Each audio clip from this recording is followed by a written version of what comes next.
सच्चिदानन्दरूपाय विश्वोत्पत्त्यादिहेतवे तापत्रयविनाशाय श्रीकृष्णाय वयं नमः। श्रीकृष्णाय वयं नमः। श्रीकृष्णाय वयं नमः। पुष्टिमार्गीय सर्वज्ञ करुणारसपूरितः श्रेष्ठफलप्रदाता च तस्मै श्रीगुरुवे नमः। तस्मै श्रीगुरुवे नमः। तस्मै श्रीगुरुवे नमः। जय श्री कृष्णा। राधे राधे मित्रों, आज हम उपस्थित हुए हैं आपके सामने एक नई कथा, एक नए प्रसंग के साथ, श्री पृथु जी अवतार की कथा। चलिए मेरे साथ मिलकर इस कथा का आनंद लीजिए और मंत्रमुग्ध हो जाइए।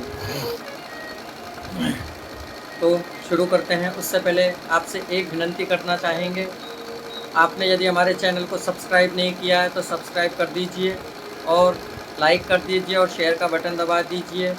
आप किसी को सत्संग नहीं सुना सकते हैं तो शेयर करने से यदि वह हमारा सत्संग सुनेगा तो उतना ही लाभ आपको मिलेगा जितना लाभ हमारा सत्संग आपको सुनाने से मिलता है। तो चलिए, इस दास की विनंती है कि आप इतना कर दीजिए कृपया कर। तो शुरू करते हैं महाराज पृथु के अवतार की कथा। महाराज अंग की पत्नी का नाम सुनीता था, जो मृत्यु की ही कन्या थी। मृत्यु की कन्या, उससे एक वैन नामक पुत्र हुआ। अब जो मृत्यु की कन्या है, उनके जो पुत्र होगा तो वह अत्यंत कुकर्मों करने वाला हुआ। फलस्वरूप उसकी दुष्टता इतनी उद्दीन हो गई कि राजर्षि अंग नगर छोड़कर चले गए। महाराज अंग नाम के राजा नगर छोड़कर चले गए। राजा के अभाव में राज्य विरक्त हो गया, क्योंकि जब महाराज नहीं होता है किसी राज्य में तो वह राज्य कैसा हो जाता है। इसलिए ऋषियों ने कोई उपाय ना देखकर वैन को ही वहाँ का राजपद अभिक्षित कर दिया। स्वभाव से क्रूर और अत्यंत उन्मत्त विवेक शून्य वैन जब धर्म एवं अधर्म पुरुषों का विनिष्ट करने पर तुल गया तो ऋषियों के समझाने पर भी ना समझा और उल्टा उनकी ही अवहेलना करता रहा। तब क्षुब्ध ऋषियों ने क्रोध के हुंकार मात्र से वैन को मार डाला, परंतु कोई राजा नहीं होने के कारण लुटेरों ने राज्य पर आक्रमण किया। सब चीज लूटने लगे, प्रजा त्राही त्राही करने लगी। तब वैन के शरीर का उन ऋषियों ने मंथन किया। मंथन करने पर वैन का जैसे उसका मंथन किया, उनसे मंथन करने से सबसे पहले एक कुरूप बोना काला कलूटा उत्पन्न हुआ, पुरुष उत्पन्न हुआ। जब उसने पूछा कि मैं क्या करूं, तो ऋषियों ने कहा निषिद्ध बैठ जा। इससे वह निषाद कहलाया।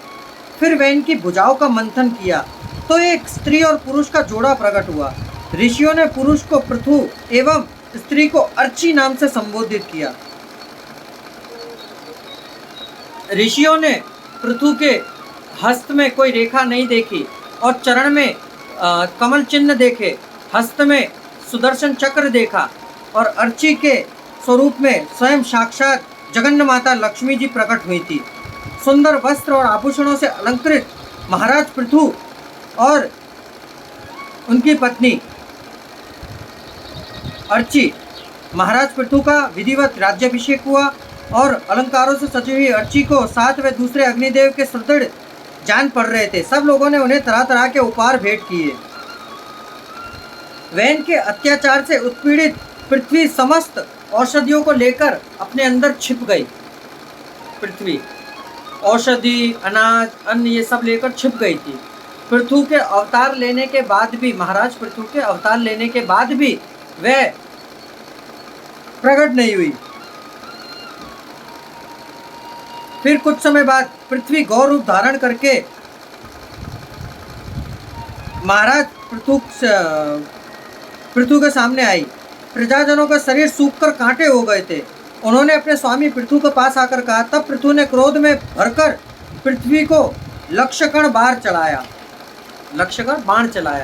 तब पृथ्वी सहसा ही भागी। पृथ्वी भागी गौ रूप धारण करके। जब उनको कहीं जगह नहीं मिली तब वह अन्यथा पृथु के पास आकर अनुनय विनय के साथ विनंती करी कि हे महाराज मुझे क्षमा करिए। तब उन्होंने उस लक्ष्य भेदी बाण से वहां से सब औषधि और अन्न को प्राप्त किया। महाराज पृथु ने 100 अश्वमेध यज्ञ करने का अनुष्ठान किया, परंतु अनुष्ठान करने के, अब आपको ये तो पता होगी कि जब कहीं अनुष्ठान या कुछ ऐसा कार्य होता है तब देवराज इंद्र हर जगह अपना हस्तक्षेप करने के लिए पहुंच जाते हैं, क्योंकि उन्हें अपने आसन की बड़ी चिंता होती है कि मेरा आसन ना छिन जाए। तब देवराज इंद्र महाराज पृथु के उस यज्ञ में विघ्न डालने के लिए आए। तब महाराज पृथु उन पर बहुत कोपायमान हुए।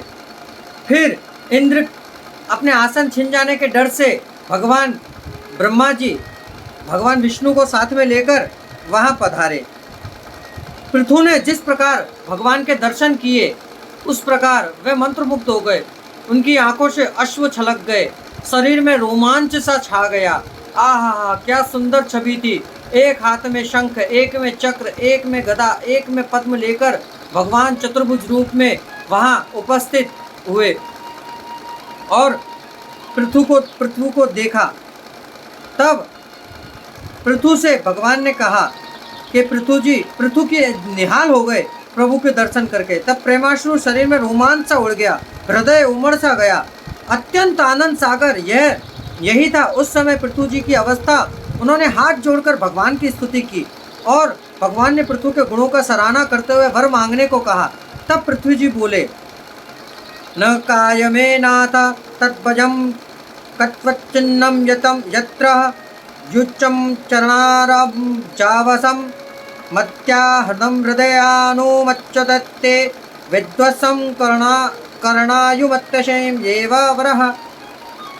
मुझे तो मोक्ष की भी इच्छा नहीं है प्रभु, आप मुझे ऐसा वर दीजिए कि मुझे 1000 कान हो, कर्णावती कान, जिससे कि मैं आपकी कथा ही सुनता न हूँ सदा निरंतर।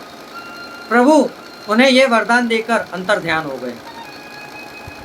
कुछ समय तक पृथु ने राज किया और उसके बाद अपनी पत्नी अर्ची के साथ उन्होंने अपने पुत्र को राज्य सौंपकर और पत्नी के साथ तपोवन को चले गए, जहाँ भगवान के सनत कुमार के अवतार सनत कुमार जी ने परमोष्टक अध्यात्म योग शिक्षा दी थी। उससे वे अनुसार पुरुषोत्तम श्री हरि की आराधना करने लगे। अंत में भगवान के श्री चरण कमलों का चिन्ह करते हुए ब्रह्म स्वरूप में लीन हो गए। यह देखकर महाराज पृथु की पतिव्रता पत्नी अर्चनी ने चिंता बताई और अपने पति के साथ सती हो गई।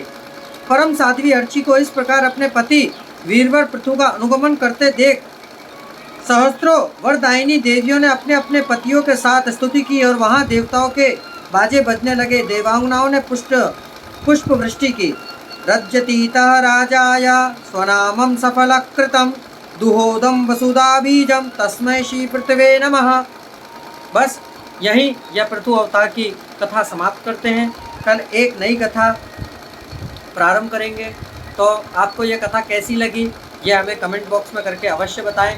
और यदि आपने हमारे चैनल को सब्सक्राइब नहीं किया तो सब्सक्राइब कर दीजिए। दास आपसे विनंती करता है चरणों में आपके नतमस्तक होकर, और हमें आगे बढ़ाइए जिससे हम आपको नित्य प्रति इसी प्रकार प्रभु की लीलाओं का वर्णन करते रहें। आप भी सत्संग में मुक्त रहें और हम भी सत्संग में मुक्त रहें। तो हमें आज्ञा दीजिए। धन्यवाद। जय श्री कृष्णा। राधे राधे। दास का प्रणाम स्वीकार करें।